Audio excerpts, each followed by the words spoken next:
In Colombia, a Belco Industries employee named Michael gets stuck in traffic on his way to work. Meanwhile, the rest of the employees are just arriving at the office. One of them is Barry, a senior executive at the company. Right away, he notices something unusual. Security checks are much stricter than normal. The guards on duty are unfamiliar, unfriendly, and unusually strict. Even Barry has to show his identification before being allowed inside. To make things even stranger, several people are turned away from the building without any clear explanation.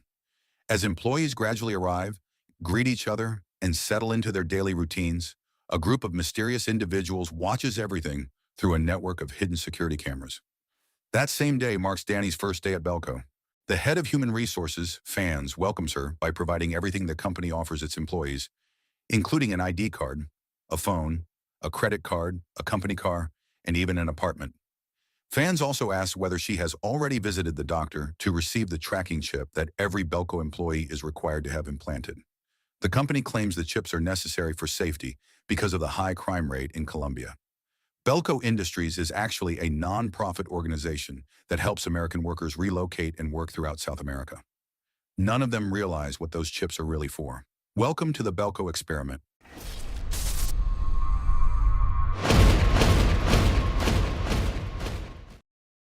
Elsewhere in the office, Barry's secretary, Leandra, becomes increasingly uncomfortable after noticing Wendell constantly staring at her from across the room. Annoyed by his behavior, she sends him a private message telling him to stop.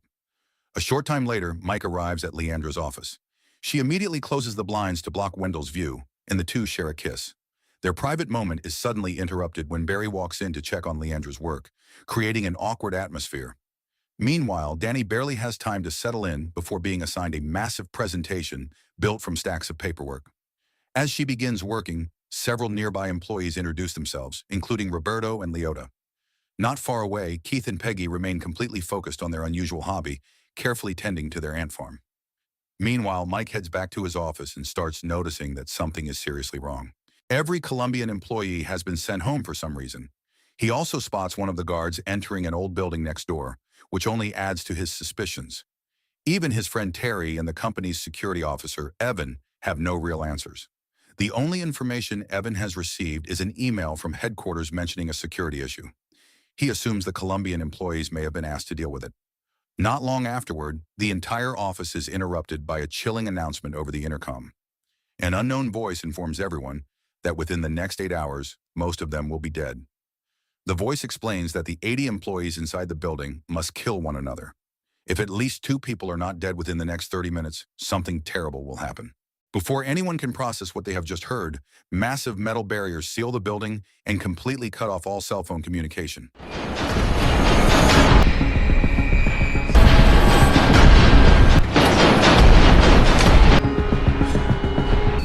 Nice. Yep, just go. Hit on.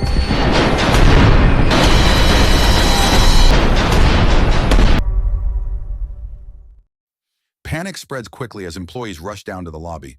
Wendell tries kicking one of the metal walls, but it barely moves. Mike immediately approaches 2 technicians, Bud and Liani, asking if there is any way to break through the barrier. They decide to test it with a welding torch, assuming they can cut through if the metal is thin enough. At the same time, several employees head to the roof hoping to signal for help. Among them is Marty from the cafeteria. Surprisingly, a few people still treat the situation as some kind of joke, despite the growing danger. As one of Belco's senior executives, Barry steps forward to calm everyone down. He encourages the employees to stay rational and figure out what is really happening before panicking. Meanwhile, Bud and Liani begin welding the metal barrier, but to their surprise, the surface does not melt at all. It turns out the walls are made from some kind of specialized material. With the power shut off and temperatures rising inside the building, Fans starts handing out bottled water to the employees. Mike becomes increasingly convinced that this is not a prank. He points out all the strange events that have happened throughout the day, from the hostile guards at the entrance to the loss of communication and the impossibly strong metal barriers surrounding the building. He also tells Barry about the guard he saw entering the small building next door, suggesting it could be the place where this entire operation is being controlled. But Barry refuses to believe the worst. He continues treating the situation like an elaborate joke and urges Mike to stay calm. As the 30-minute deadline approaches, the employees on the roof realize they have no way to reach anyone outside. Belco's office sits in the middle of a vast stretch of open land, far from any nearby help. Eventually, they spot one of the gate guards and desperately try to get his attention. But instead of helping, the guard simply watches them, casually drinks from his cup, and walks away. Moments later, the situation takes a horrifying turn. Without warning, several employees suddenly fall to the ground as unexpected malfunctions begin occurring throughout the building. Confusion spreads quickly as everyone realizes the situation is far more serious than it first appeared.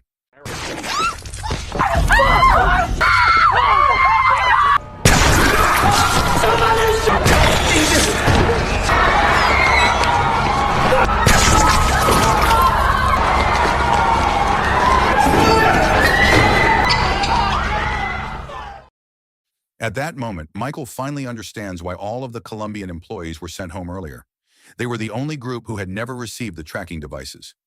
Alarmed by the discovery, Mike rushes to a restroom and starts looking for a way to deal with the device himself. But before he can continue, the mysterious voice returns over the intercom. It warns that any attempt to interfere with the device will lead to serious consequences. Afterward, Peggy helps stitch up the wound Mike inflicted on himself, while Leandra brings ice to ease the pain. Even in the middle of all this chaos, Wendell continues harassing Leandra, earning nothing but her anger in return. Elsewhere, Terry starts destroying several hidden surveillance cameras located throughout the bathrooms. Meanwhile, down in the lobby, Barry tries to obtain the key to the company's weapons storage room. The key is held exclusively by Evan, and Barry attempts to pressure him by pulling rank as a senior executive. But Evan refuses. Rather than obey Barry's orders, he quits on the spot. At the same time, the frightened newcomer, Danny, isolates herself in the maintenance area. There she notices Bud and Liani working on the building's air conditioning system. Then the mysterious voice returns once again. This time it explains that everything happening inside the building is part of a social experiment, not an empty threat. Employees are forbidden from destroying surveillance cameras or attempting to remove their tracking chips. Anyone who does so will be executed immediately. The next objective is even worse. Within the next 2 hours, 30 employees must die. If that number is not reached, 60 people will be randomly killed instead. The announcement throws the entire building into chaos. Some employees rush to find weapons, others begin fighting, and many simply search for somewhere to hide. Marty tries another solution by activating the fire alarm, hoping it will alert emergency services. Unfortunately, the alarm is not connected to anything at all. The deafening sound only makes Liani panic even further, and in the confusion, he accidentally kills his friend Bud. Moments later, Liani discovers Danny hiding nearby and turns his attention toward her. Just as he is about to attack, Danny fights back and shoves him, causing Liani to fall to his death. Get back! Hold on.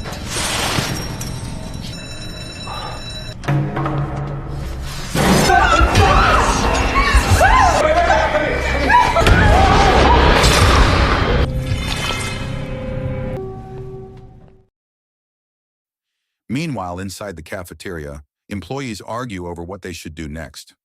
Mike strongly opposes Barry's growing plan. Barry appears willing to sacrifice 30 people in order to save 60 others, but Mike refuses to accept that logic. As far as he is concerned, murdering innocent people is not an option, no matter the circumstances.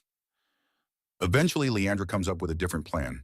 She suggests creating a giant banner and displaying it on the roof so passing motorists might notice and call for help. Most of the employees support her idea. Barry, however, has already chosen a different path.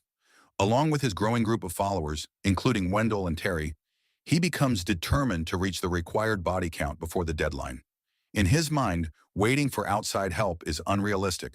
He believes they have less than 2 hours, and many of them have families waiting for them at home. They are not willing to risk their own survival. At the same time, Barry and his group attempt to force open the weapons storage room using Bud's welding equipment. They claim they only want to secure the weapons so nobody else can use them for murder. Mike sees right through the excuse and insists the weapons should remain locked away. When Barry refuses to listen, Evan intervenes. He shuts off the welding equipment and holds the group at gunpoint. Wendell continues welding anyway, forcing Mike to shoot the gas line and bring the operation to a halt.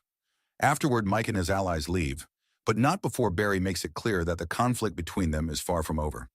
Elsewhere, Marty empties several water containers because he becomes convinced that something in the water is influencing people to kill one another. Meanwhile, Mike warns his friends as they work on the banner. He believes Barry, Wendell, and Terry are becoming increasingly dangerous and should not be trusted. As tensions continue to rise, Leandra begins drifting toward Barry's point of view. She argues that the situation demands practical thinking and that people naturally prioritize their own survival. Mike pushes back, believing panic is clouding her judgment. For now, he wants everyone focused on finishing the banner. Once it is complete, the group carries it to the roof. But just as they are about to display it, gunfire erupts. At the same moment, the intercom issues another warning. Anyone who attempts to signal the outside world again will have their tracking chip detonated. Keith is shot in the hand during the chaos, and the group is forced to abandon the plan. The incident only strengthens Mike's suspicions. He starts believing the entire situation may be a government experiment. The remote location, the tracking chips, and the building's unusual design all seem too deliberate to be a coincidence. Leandra tries to calm him down, convinced that he is overthinking things. But before they can discuss it any further, the situation suddenly changes. As the group heads down the stairs, Barry makes his move. A major confrontation breaks out, and the balance of power quickly shifts in his favor. She can't stay here. Keith!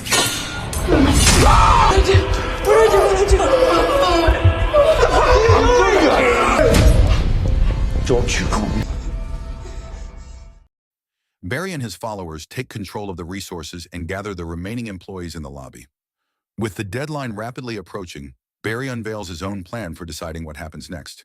He orders employees with children under 18, along with those over 60 years old, to step forward. Those with young children are temporarily spared. Everyone else becomes expendable. 7 people are selected for execution because the group still needs more deaths to satisfy the game's requirements. Barry begins choosing victims at random, and even Mike ends up among those selected. Anyone who refuses to cooperate is immediately shot by Wendell without hesitation. What follows is a massacre. From a nearby emergency exit, Danny secretly watches the horrifying scene unfold. Among the victims is Mike, who is shot by his own friend Terry. Desperate to stop the slaughter, Danny shuts down parts of the building's electrical system, but by then the violence has already spread everywhere. By the end of the bloodshed, 29 people are dead. Then the intercom returns with one final update. There are less than 2 minutes remaining, and the required total has still not been reached. One more person must die. Otherwise, 31 employees will be randomly executed. Meanwhile, Leandra hides beneath an office desk while Terry continues searching for her. Thinking quickly, she places one of her shoes on a nearby desk to lure him in. The trap works, and she launches a surprise attack. For a moment, it looks like she is ready to kill him. But when the opportunity comes, she simply cannot bring herself to do it. Then the 2-hour deadline finally expires. Because the required number of deaths was not reached, 31 employees are randomly executed.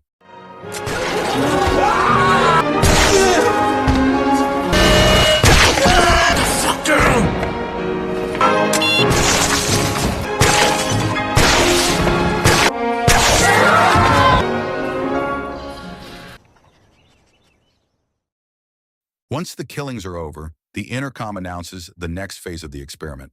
The rules are even more brutal this time. Over the next hour, whoever kills the most people will be allowed to live. In other words, the survivors must keep killing each other until only one person remains. At that point, the score is already being tracked. Danny has 1 kill. Fans also has 1. Wendell has accumulated 7. Barry leads everyone with 11. The remaining employees quickly abandon whatever morality they have left. Fans, once a respected head of human resources, turns on his own subordinate without hesitation. Wendell begins slaughtering anyone unlucky enough to cross his path. Barry sinks even deeper into cruelty. At one point, a desperate woman tries to convince Barry to spare her. But Barry is no longer interested in anything except his own survival, and the encounter ends badly for her. Not long afterward, Barry enters an elevator where Danny and Roberto are hiding above the elevator car. Hearing movement overhead, he immediately investigates. Danny manages to reach a narrow ledge along the elevator shaft. Roberto is not as fortunate and becomes separated during the confusion. The incident leaves Danny trapped inside the elevator shaft while Barry becomes stuck inside the damaged elevator. Elsewhere, Leandra discovers Marty and another survivor in the lobby. They are examining the tracking devices that had been attached to the employees earlier. Their plan is surprisingly clever. They intend to use the tracking devices to help create a way past the barriers sealing the building. Leandra immediately supports the idea. She then heads to the intercom room and broadcasts a message asking Mike to meet her on the first floor because she needs help. Of course, every remaining survivor can hear the announcement as well, meaning Leandra has unknowingly revealed her location to everyone. At the same time, Leandra witnesses a serious disagreement between Wendell and one of his allies. The situation escalates rapidly, and she reacts at once. Moments later, the confrontation spreads, leaving Marty and his companion caught in the middle of the chaos. Moments later, the confrontation spreads, leaving Marty and his companion caught in the middle of the chaos. The fight continues until Leandra finally manages to trap Wendell beneath a heavy metal table. I think I can beat. Push the table!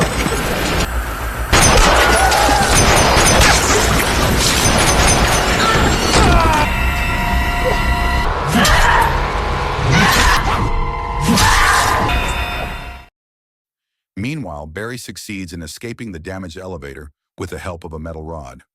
As for Danny, she clings desperately to the elevator shaft and eventually manages to climb across to the top of a neighboring elevator, narrowly escaping death once again. Back in the lobby, after gathering all of the tracking devices removed from the dead employees, the survivors prepare to put their plan into action. But before they can do anything, Fan suddenly appears and throws a Molotov cocktail into the area. At the same time, Danny finally manages to make her way into an elevator. For a brief moment, it seems like she might escape, but as soon as the elevator reaches the lower floor and the doors open, she is immediately shot. Elsewhere, Mike discovers that Leandra was wounded during her escape on the staircase earlier. He carries her into a locker room and stays by her side, doing everything he can to keep her conscious and give her hope. Sadly, her injuries are too severe. Despite Mike's efforts, Leandra eventually dies from her wounds. With her death, only 2 people remain alive inside the building, Mike and Barry. Knowing the final confrontation is unavoidable, Mike quickly leaves the locker room and narrowly avoids Barry's gunfire. Then when Barry lets his guard down for just a second, Mike seizes the opportunity and attacks. The 2 men engage in a brutal hand-to-hand fight. After everything they have endured, the battle ultimately ends with Mike killing Barry.